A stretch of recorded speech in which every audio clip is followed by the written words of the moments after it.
혹시 요즘 들어 이런 생각을 자주 하시지는 않으십니까? 이제는 나이가 있으니 조심해야지. 겨울에는 괜히 움직이지 말고 가만히 있는 게 나은 것 같네요. 이런 말들이 어느새 자연스럽게 입에 붙어 있지는 않으신지요? 최근 뉴스나 보도를 보면 65세 이상 고령층의 겨울철 활동량이 해마다 줄어들고 있다는 이야기가 자주 나옵니다. 날씨가 추워지면 외출이 줄고 집 안에서 보내는 시간이 길어지며 하루 평균 걸음 수가 눈에 띄게 감소한다고 합니다. 특히 70대 이후에는 겨울이 되면 평소보다 움직임이 절반 가까이 줄어드는 경우도 적지 않다고 합니다. 숫자로 보면 그저 통계처럼 느껴질 수 있지만 이 변화가 실제 삶에서는 어떤 의미를 가지는지 생각해 보신 적 있으십니까? 우리는 흔히 나이가 들면 몸이 약해지는 것이 당연하다고 말합니다. 그래서 겨울이 되면 더더욱 조심해야 하고 넘어질까봐 움직이지 않는 것이 현명한 선택이라고 여깁니다. 하지만 이런 생각이 정말 우리를 지켜주는 선택인지 아니면 오히려 더 빠르게 몸을 약하게 만드는 선택인지는 깊이 고민해 보지 않습니다. 많은 분들이 이 나이에 무슨 운동이냐라고 말하면서도 한편으로는 점점 줄어드는 기력과 예전 같지 않은 몸 상태의 마음 한구석이 불안해지기도 합니다. 65세를 넘기고 70대에 접어들면 몸이 보내는 신호는 예전보다 훨씬 분명해집니다. 아침에 일어날 때 관절이 뻣뻣하게 느껴지고 잠깐만 움직여도 숨이 차며 예전에는 쉽게 들던 물건이 무겁게 느껴지기도 합니다. 그런데 이상하게도 우리는 이 신호를 이제 그럴 나이니까라는 말로 넘겨버립니다. 정말 그럴 나이이기만 한 걸까요? 아니면 우리가 놓치고 있는 선택의 차이일까요? 뉴스에서는 겨울철 노인 사고 중 상당수가 집 안에서 발생한다고 말합니다. 미끄러지지 않기 위해 움직이지 않다 보니 오히려 근력이 약해지고 균형 감각이 떨어져 작은 동작에도 위험해진다는 이야기입니다. 움직이지 않아서 안전해지는 것이 아니라 움직이지 않아서 더 불안해지는 역설적인 상황이 벌어지고 있는 것입니다. 이 사실을 알고 나면 겨울에 가만히 있는 것이 정말 최선인지 다시 생각해 보게 됩니다. 지금 이 영상을 듣고 계신 분들께 조심스럽게 여쭤보고 싶습니다. 겨울이 되면 몸이 더 굳는다고 느끼시나요? 예전보다 하루가 더 길고 움직일 일이 줄어들었다고 느끼시나요? 혹시 마음속으로는 이렇게 계속 지내도 괜찮을까라는 질문을 하고 계시지는 않으신가요? 이 영상은 그런 질문을 마음속에 품고 계신 분들을 위해 준비했습니다. 겨울이라는 계절, 그리고 65세 이후의 나이에서 우리가 흔히 당연하게 받아들였던 생각들, 과연 그것들이 정말 옳은 선택이었는지 차분히 짚어보려 합니다. 지금까지와는 조금 다른 관점으로 겨울철의 몸과 삶을 바라보는 이야기를 드리려고 합니다. 이 이야기를 시작하기 전에 한 가지만 부탁드리겠습니다. 이 영상이 도움이 될 것 같다고 느껴지신다면 구독과 좋아요, 그리고 알림 설정까지 눌러주시면 마음의 지혜 채널을 이어가는 데 큰 힘이 됩니다. 이제부터 겨울철, 그리고 65세 이후의 삶을 조금 다른 시선으로 바라보는 이야기를 시작해 보겠습니다. 첫 번째는 겨울철 실내 걷기입니다. 많은 분들이 운동이라고 하면 특별한 장비나 복잡한 동작을 떠올리십니다. 하지만 65세를 넘기고 특히 70대 이후의 몸에는 가장 기본적인 움직임이 가장 강력한 운동이 됩니다. 그 중에서도 걷기는 겨울철 노인에게 가장 안전하면서도 효과적인 움직임입니다. 겨울이 되면 이런 생각이 먼저 듭니다. 추운데 굳이 움직여야 하나? 집 안에 있는 게 더 안전하지 않을까? 실제로 많은 어르신들이 미끄러질까봐 외출을 줄이고 하루 대부분을 앉아서 보내십니다. 그런데 문제는 이 가만히 있음이 몸을 쉬게 하는 것이 아니라 몸의 기능을 빠르게 잠재운다는 점입니다. 걷지 않기 시작하면 다리 힘이 약해지고, 다리 힘이 약해지면 균형 감각이 떨어집니다. 균형이 무너지면 작은 움직임에도 불안해지고, 결국 더 움직이지 않게 되는 악순환이 시작됩니다. 뉴스에서도 자주 언급되는 내용이 있습니다. 겨울철 65세 이상 어르신 사고의 상당수가 야외가 아니라 집 안에서 발생한다는 이야기입니다. 이는 위험해서 움직이다 다치는 경우보다 평소 움직임이 줄어 근력이 약해진 상태에서 사소한 동작에도 중심을 잃기 때문이라고 합니다. 이 말을 다르게 해석하면 넘어지지 않기 위해 움직이지 않는 선택이 오히려 넘어질 가능성을 키운다는 뜻이 됩니다. 실내 걷기의 가장 큰 장점은 바로 이 점입니다. 넘어질 위험을 최소화하면서도 다리와 허리, 그리고 심장까지 함께 움직이게 합니다. 거실을 천천히 왕복하거나 제자리에서 발을 번갈아 들어 올리는 것만으로도 충분합니다. 중요한 것은 속도가 아니라 멈추지 않는 것입니다. 하루에 몇 분이든 매일 몸이 스스로를 기억하도록 만들어주는 것이 핵심입니다. 혹시 이런 생각이 드실 수도 있습니다.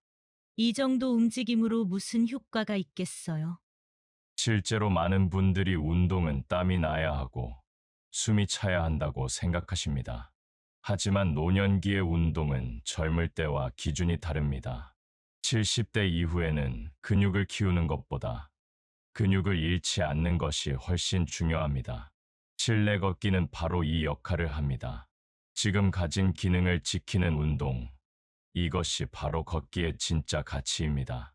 예를 하나 들어보겠습니다. 같은 동네에 사는 두 분의 어르신이 계셨습니다. 두 분 모두 겨울이 되자 외출을 줄이셨지만 한 분은 집 안에서라도 매일 조금씩 걸으셨고 다른 한 분은 대부분 앉아서 시간을 보내셨습니다. 겨울이 끝나고 봄이 되었을 때 두 분의 차이는 생각보다 컸습니다. 한 분은 다시 밖으로 나가는데 큰 부담이 없었지만 다른 한 분은 몇 걸음만 걸어도 다리가 후들거린다고 말씀하셨습니다. 같은 나이, 같은 겨울이었지만 선택은 달랐고 결과도 달랐습니다. 물론 반론도 있습니다. 그래도 걷다 보면 혹시 넘어질까 걱정돼요. 이런 걱정은 충분히 이해됩니다. 그래서 실내 걷기는 반드시 안전한 환경에서 해야 합니다. 미끄러운 양말 대신 미끄럼 방지 양말이나 실내화를 신고 주변에 걸려 넘어질 물건을 미리 치워두는 것만으로도 위험은 크게 줄어듭니다. 벽이나 의자를 가까이에 두고 걷는 것도 좋은 방법입니다. 중요한 것은 완벽하게 안전해질 때까지 기다리는 것이 아니라 안전하게 할 수 있는 범위 안에서 시작하는 것입니다. 추가로 꼭 말씀드리고 싶은 것이 있습니다. 실내 걷기는 단순히 다리 운동이 아닙니다. 몸을 움직이면 자연스럽게 호흡이 깊어지고 머리도 맑아집니다. 가만히 앉아 있을 때보다 생각이 정리되고 이유 없이 가라앉던 기분도 조금씩 풀립니다. 많은 어르신들이 몸을 조금 움직였을 뿐인데 하루가 덜 무겁다고 말씀하시는 이유가 바로 여기에 있습니다. 이처럼 겨울철 실내 걷기는 운동이라는 이름보다 삶의 흐름을 끊지 않기 위한 최소한의 선택에 가깝습니다. 몸을 계속 쓰겠다는 의지의 표현이기도 합니다. 두 번째는 의자를 이용한 하체 근력 운동입니다. 많은 분들이 나이가 들수록 가장 먼저 느끼는 변화가 무엇이냐고 묻는다면 대부분 이렇게 말씀하십니다. 다리에 힘이 없어요. 앉았다 일어날 때가 제일 힘들어요. 특히 65세를 넘기고 70대에 접어들면 이 변화는 어느 날 갑자기 찾아온 것처럼 느껴지기도 합니다. 사실 다리 힘이 약해지는 것은 하루아침에 생기는 일이 아닙니다. 조금씩 아주 천천히 줄어들다가 어느 순간 일상에서 불편함으로 드러나는 것입니다. 문제는 이 다리 힘이 단순히 걷는 능력만 좌우하는 것이 아니라는 점입니다. 의자에서 일어나는 동작, 화장실에서 자세를 바꾸는 동작, 버스나 지하철에서 균형을 잡는 동작까지 거의 모든 생활의 기본이 다리 힘에서 시작됩니다. 뉴스나 보도를 보면 겨울철 65세 이상 어르신 낙상 사고의 많은 경우가 넘어지려고 해서가 아니라 일어나다가 몸을 돌리다가 순간적으로 힘이 빠지면서 발생한다고 합니다. 이는 다리 근력이 약해지면서 몸을 지탱하는 힘이 부족해졌기 때문입니다. 그런데도 많은 분들이 근력 운동이라고 하면 무거운 아령이나 복잡한 기구를 떠올리며 그건 내 나이에 무리다라고 생각하십니다. 바로 이 지점에서 의자를 이용한 운동이 의미를 가집니다. 의자는 이미 우리 삶 속에 가장 익숙한 도구입니다. 특별한 준비가 필요하지도 않고 부담스럽지도 않습니다. 하지만 이 평범한 의자를 제대로 활용하면 겨울철 노인에게 가장 중요한 하체 근력을 안전하게 지킬 수 있습니다. 방법은 생각보다 단순합니다. 의자에 앉았다가 천천히 일어나고 다시 천천히 앉는 동작입니다. 겉보기에는 너무 쉬워 보일 수 있습니다. 그래서 이게 무슨 운동이냐고 생각하실 수도 있습니다. 하지만 이 동작 하나에 허벅지, 엉덩이, 허리 주변 근육이 모두 사용됩니다. 특히 앉을 때 천천히 내려오는 과정이 중요합니다. 이때 다리 근육이 몸의 무게를 버티면서 자연스럽게 힘을 쓰게 됩니다. 공감하실 이야기 하나를 드려보겠습니다. 어떤 어르신은 예전에는 소파에서 일어나는 것이 아무렇지 않았는데 어느 날부터 팔로 짚지 않으면 일어나기 힘들어졌다고 합니다. 처음에는 나이 들어서 그렇지라고 넘겼지만 점점 외출도 줄고 앉아 있는 시간이 늘어났습니다. 그러다 의자에서 일어나는 연습을 매일 몇 번씩 하게 되었고 몇 달 뒤에는 팔에 의지하지 않고도 자연스럽게 일어날 수 있게 되었다고 말씀하셨습니다. 대단한 운동을 한 것이 아니라 일상의 동작을 의식적으로 반복했을 뿐이었습니다. 물론 걱정도 있습니다. 하다가 무릎이 아프면 어떡하나요? 허리에 무리가 가지 않을까요? 이런 반론은 충분히 나올 수 있습니다. 그래서 중요한 것이 무리하지 않는 기준입니다. 의자 높이가 너무 낮다면 방석을 하나 올려도 좋고 처음에는 손으로 의자를 살짝 짚어도 괜찮습니다.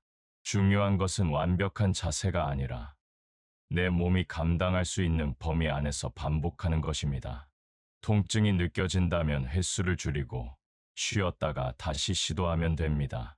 여기서 한 가지 더 짚고 넘어가야 할 점이 있습니다. 하체 근력은 단순히 넘어짐을 막는 역할만 하지 않습니다. 다리에 힘이 남아 있다는 것은 아직 스스로를 돌볼 수 있는 능력이 유지되고 있다는 뜻입니다. 누군가의 도움 없이 일어나고 움직이고 자리를 옮길 수 있다는 것은 노년기에 아주 중요한 자존감과도 연결됩니다.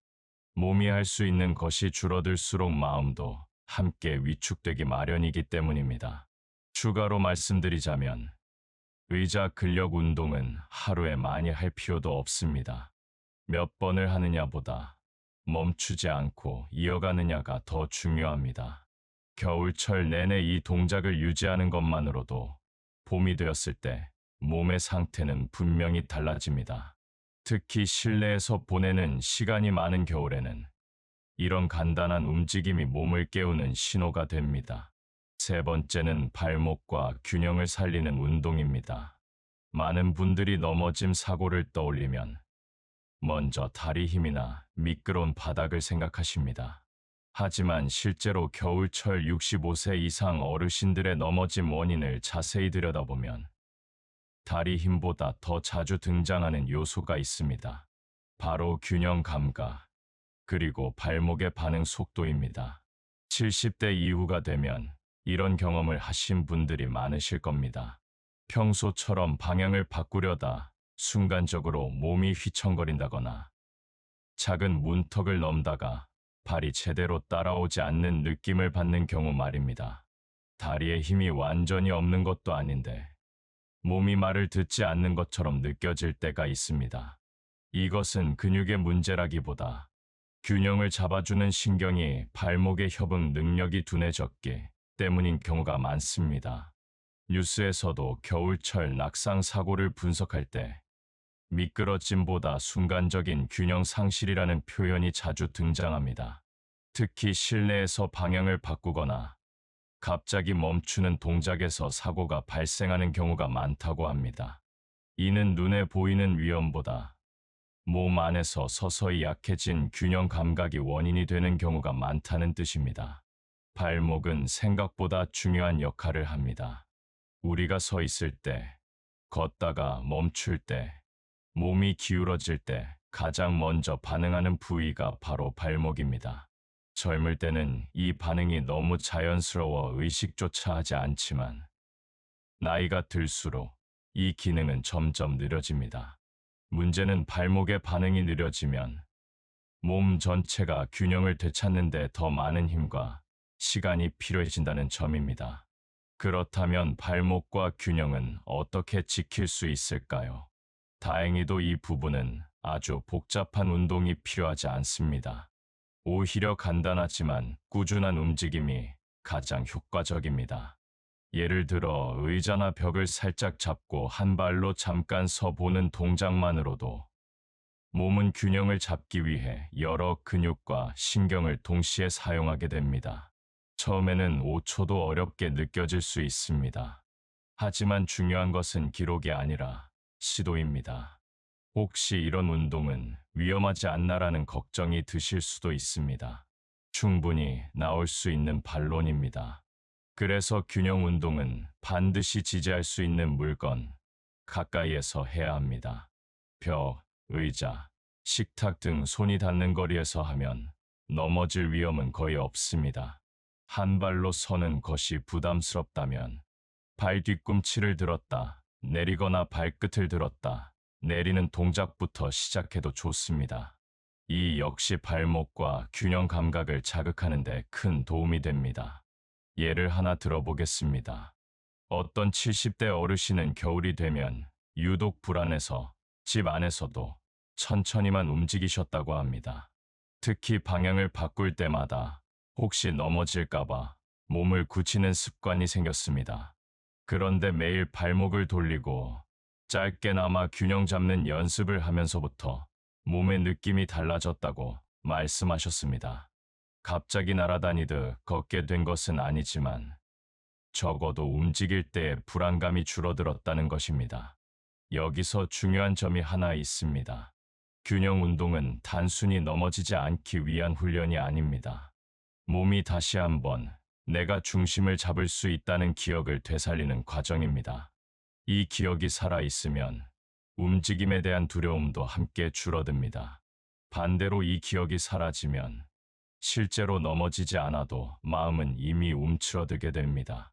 추가로 말씀드리자면 균형 감각은 나이가 들수록 더 빨리 잃어버리지만 동시에 다시 깨우기도 비교적 쉬운 기능 중 하나입니다. 하루에 몇 분만 발목과 균형에 신경 써도 몸은 금방 반응을 보입니다. 중요한 것은 겨울 동안 완전히 놓아버리지 않는 것입니다. 겨울은 활동을 쉬는 계절이 아니라 기능을 지키는 계절이라는 인식이 필요합니다. 네 번째는 겨울철 관절을 살리는 스트레칭입니다. 많은 분들이 겨울이 되면 가장 먼저 느끼는 불편함이 바로 관절이라고 말씀하십니다. 아침에 일어났을 때 손가락이 잘 펴지지 않거나 무릎이 뻣뻣하고 허리를 펴는데 시간이 걸리는 경험 말입니다. 65세를 넘기고 70대에 접어들면 이런 느낌은 더 분명해집니다. 몸이 아픈 것이 아니라 굳어 있다는 표현이 더 정확할지도 모릅니다. 겨울철 관절이 불편해지는 이유는 단순합니다. 기온이 내려가면 근육과 인대가 수축하고 혈액순환도 느려집니다. 그러다 보니 관절 주변이 쉽게 경직되고 작은 움직임에도 불편함이 생깁니다. 그런데 문제는 많은 분들이 이 상태를 움직이면 더 아파질 것이라고 생각하며 오히려 움직임을 줄인다는 점입니다. 이 선택이 바로 관절을 더 굳게 만드는 출발점이 됩니다. 뉴스나 생활정보 프로그램에서도 종종 이런 이야기를 합니다. 겨울철 관절 통증으로 병원을 찾는 65세 이상 환자 중 상당수가 실제로는 관절이 망가져서가 아니라 장기간 움직임이 줄어들어 관절 주변이 굳어 생긴 불편함이라는 내용입니다. 즉, 아파서 안 움직인 것이 아니라 안 움직여서 더 아파진 경우가 적지 않다는 뜻입니다. 스트레칭은 이런 악순환을 끊는 가장 부드러운 방법입니다. 많은 분들이 스트레칭을 운동의 준비 단계 정도로만 생각하시지만 노년기에는 스트레칭 그 자체가 하나의 중요한 운동입니다. 관절을 끝까지 쓰지 않더라도 가능한 범위 안에서 천천히 움직여주는 것만으로도 관절은 아직 사용되고 있다는 신호를 받게 됩니다. 혹시 이런 생각이 드실 수 있습니다. 스트레칭은 젊은 사람들이 하는 거 아닌가요? 이 나이에 괜히 늘리다가 다칠까 걱정된다. 충분히 이해되는 반론입니다. 그래서 겨울철 스트레칭의 핵심은 절대 무리하지 않는 것입니다. 반동을 주지 않고 통증이 느껴지기 전까지만 천천히 움직이는 것이 원칙입니다. 아프기 직전에서 멈추는 것이 아니라 아프기 훨씬 전에서 멈추는 것이 맞습니다. 예를 들어 아침에 일어나서 손가락을 천천히 쥐었다 폈다 하는 동작, 어깨를 크게 돌리지 않고 작게 원을 그리듯 움직이는 동작, 무릎을 쭉 펴지 않고 살짝 굽혔다 펴는 동작만으로도 충분합니다. 이 작은 움직임들이 쌓이면 하루 종일 몸을 움직일 때의 부담이 눈에 띄게 줄어듭니다. 공감하실 이야기 하나를 더 드리겠습니다. 어떤 70대 어르신은 겨울만 되면 허리가 굳어서 세수를 할 때도 불편했다고 합니다.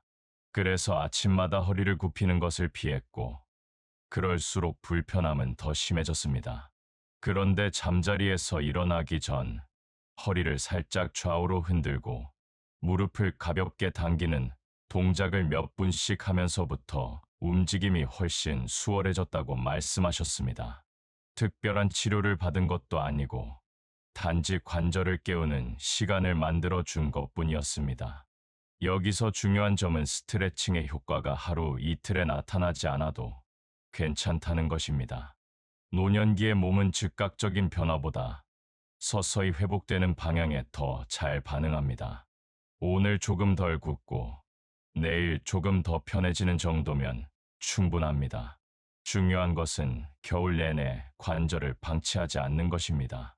추가로 말씀드리자면 스트레칭은 관절뿐만 아니라 마음에도 영향을 줍니다.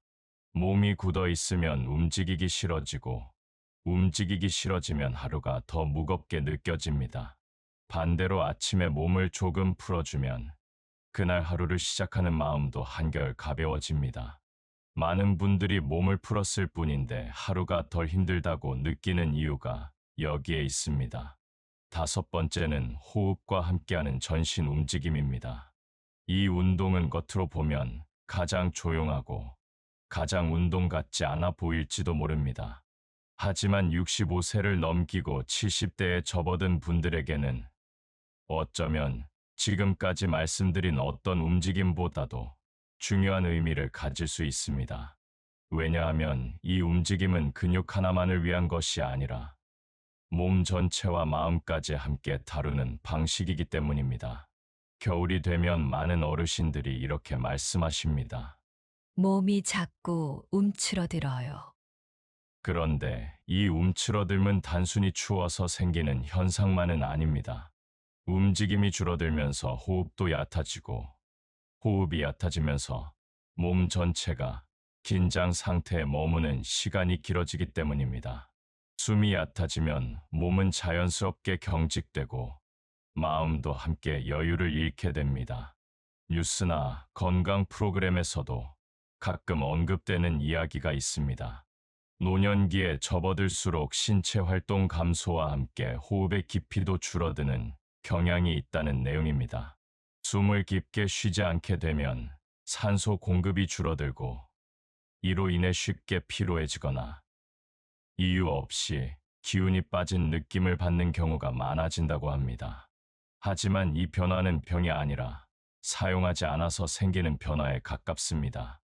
호흡과 함께하는 전신 움직임의 핵심은 천천히입니다. 빠르게 움직일 필요도 없고 땀이 날 정도로 할 필요도 없습니다. 의자에 앉은 상태에서 팔을 들어 올리며 천천히 숨을 들이마시고 팔을 내리며 길게 내쉬는 것만으로도 충분합니다. 이 단순한 동작 하나에 어깨, 가슴, 등, 그리고 호흡근까지 함께 움직이게 됩니다. 혹시 이런 생각이 드실 수 있습니다. 이건 운동이라기보다는 그냥 숨 쉬는 거 아닌가요? 충분히 그렇게 느끼실 수 있습니다. 하지만 노년기의 운동은 얼마나 힘드냐가 아니라 얼마나 몸을 깨우느냐가 기준이 됩니다. 깊은 호흡과 함께 몸을 움직이면 잠자고 있던 근육과 신경이 서서히 깨어나기 시작합니다. 공감하실 이야기 하나를 드려보겠습니다. 어떤 70대 어르신은 겨울만 되면 이유 없이 답답하고 하루 종일 기운이 없다고 느끼셨다고 합니다. 특별히 아픈 곳이 있는 것도 아니었지만 몸이 늘 무겁게 느껴졌다고 합니다. 그러다 아침마다 몇 분씩 숨을 깊게 쉬면서 팔과 어깨를 천천히 움직이는 습관을 들이셨고 얼마 지나지 않아 몸이 가볍다기보다는 하루를 시작할 여유가 생겼다라고 표현하셨습니다. 이것이 바로 호흡과 움직임이 함께 만들어내는 변화입니다. 물론 반론도 있을 수 있습니다. 숨 쉬는 걸로 뭐가 달라지겠어요? 하지만 우리는 이미 경험으로 알고 있습니다. 긴장되거나 불안할 때 숨을 깊게 쉬면 마음이 조금 가라앉는다는 것을 말입니다. 몸도 마찬가지입니다. 호흡이 깊어지면 몸은 위험 신호를 내리는 대신 안정 신호를 받게 됩니다. 이 상태에서 움직이는 몸은 훨씬 부드럽고 부담도 적습니다. 추가로 중요한 점이 하나 더 있습니다. 이 전신 움직임은 다른 운동들과 연결되는 다리 역할을 합니다. 걷기, 하체 근력, 균형, 스트레칭으로 몸을 지켰다면 호흡과 전신 움직임은 이 모든 것을 하나로 묶어줍니다. 각각 따로 놀던 움직임들이 하나의 흐름으로 이어지게 만드는 것입니다. 특히 겨울철처럼 활동이 줄어드는 시기에는 이 흐름이 끊기지 않도록 붙잡아주는 역할을 합니다. 그리고 이 움직임의 가장 큰 장점은 몸 상태가 좋지 않은 날에도 할 수 있다는 점입니다. 오늘은 걷기가 힘들어도 무릎이 불편해도 의자에 앉아 숨을 고르고 팔을 움직이는 것만으로도 오늘도 내 몸을 완전히 놓지는 않았다는 신호를 줄 수 있습니다. 이 신호가 쌓이면 몸은 다시 움직일 준비를 합니다. 우리는 살면서 참 많은 말을 듣고 살아왔습니다. 젊을 때는 앞으로 나아가라는 말을 들었고 어느 정도 나이가 들면 이제는 내려놓으라는 말을 듣습니다. 그리고 65세를 지나 70대에 들어서면 세상은 우리에게 조용히 있으라고 무리하지 말라고 말합니다. 하지만 과연 그것이 정말 지혜로운 삶의 방향일까요? 나이가 들수록 삶은 점점 줄어드는 것처럼 보입니다. 할 수 있는 일이 하나씩 사라지고 움직임도 줄고 만나는 사람도 줄어듭니다. 그래서 우리는 어느 순간부터 이제는 어쩔 수 없다라는 말을 너무 쉽게 입에 올립니다. 하지만 인생은 끝나는 방향으로만 흐르지는 않습니다. 방향을 어떻게 잡느냐에 따라 남은 시간의 밀도는 전혀 달라질 수 있습니다. 겨울이라는 계절은 우리에게 많은 것을 가르쳐 줍니다. 겉으로 보면 모든 것이 멈춘 것처럼 보이지만 땅속에서는 다음 계절을 준비하는 움직임이 계속됩니다. 사람의 삶도 다르지 않습니다. 겉으로 드러나지 않아도 조용히 자신을 돌보는 시간은 다음 날을 지탱하는 힘이 됩니다. 어느 오래된 글에는 이런 말이 있습니다. 사람은 나이가 들어서 늙는 것이 아니라 움직임을 멈출 때 늙는다. 이 말은 속도를 말하는 것이 아닙니다. 많이 하라는 말도 아닙니다. 다만 완전히 놓지 말라는 이야기입니다. 아주 작아도 좋으니 자기 삶을 계속 이어가고 있다는 신호를 스스로에게 보내라는 뜻입니다. 또 이런 말도 있습니다. 오늘의 몸은 어제의 선택이고 내일의 몸은 오늘의 태도다. 이 말은 우리를 불안하게 만들기 위해 존재하는 말이 아닙니다. 오히려 위로에 가깝습니다. 오늘 하루를 완벽하게 살지 않아도 괜찮다는 뜻이기 때문입니다. 다만 오늘을 완전히 포기하지 않으면 된다는 이야기입니다. 지혜란 거창한 것이 아닙니다. 젊은 시절처럼 할 수 없다는 사실을 인정하면서도 그럼에도 불구하고 지금 할 수 있는 것을 찾아가는 태도입니다. 몸이 예전 같지 않다는 것을 알기에 더 조심스럽게, 더 부드럽게 스스로를 대하는 마음입니다. 이 영상이 여러분께 무언가를 더 하라고 요구했다면 그것은 지혜 채널의 방식이 아닙니다. 이 영상이 드리고 싶었던 것은 아직 늦지 않았다는 말, 그리고 지금 이 모습 그대로도 삶을 돌볼 수 있다는 안심이었습니다. 오늘 하루가 조금 무겁게 느껴졌다면 그것만으로도 충분히 잘 살아내신 겁니다. 그리고 이 영상을 끝까지 들으셨다면 여러분은 이미 스스로를 포기하지 않은 분들입니다. 이야기를 마치기 전에 한 가지 부탁드리겠습니다. 마음의 지혜 채널의 이야기가 여러분의 하루의 작은 쉼표가 되었다면 구독과 좋아요, 그리고 알림 설정까지 눌러주시면 앞으로도 이런 이야기들을 계속 전해드릴 수 있습니다. 여러분의 참여 하나하나가 이 채널을 이어가는 큰 힘이 됩니다. 마음의 지혜 채널은 앞으로도 빠르지 않아도 괜찮은 삶, 조용하지만 단단한 노년의 시간을 함께 이야기하겠습니다. 끝까지 시청해 주셔서 감사합니다.